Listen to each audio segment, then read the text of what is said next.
ઝીણી ઝીણી ડુંગળી સમારવાની છે. પ્રમાણે લીલા મરચાં, ડુંગળી, લસણ, આદુ બધું ઝીણું ક્રશ કરેલું છે, સમારેલું છે હાથેથી, અને કોથમીર હાથેથી સમારી છે ઝીણી.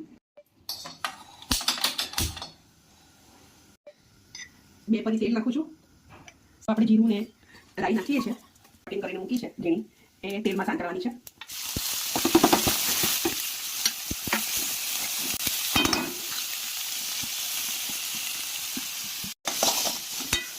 અને બ્રાઉન શેકવાનું છે.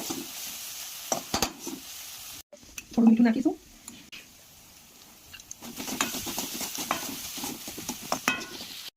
હવે આપણે એમાં હિંગ નાખવાની છે. હિંગ નાખીને થોડું હલાવી દેવું છે.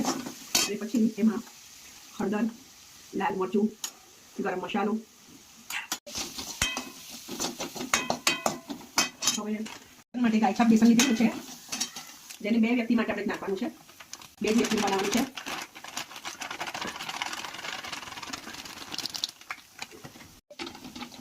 હવે બેસનની સ્મેલ આવે એટલે એમાં બાજુમાં ગરમ પાણી કરેલું છે,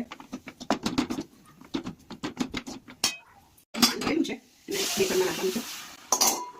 અને પછી આપણે બેસન સારી રીતે હલાવી દઈશું. પાણી આપણે એકદમ ઓછા ફ્લેમમાં ઓછું પાણી ગરમ કરવાનું છે, જેથી કરીને આપણા બેસનમાં ગઠ્ઠા ના પડી જાય.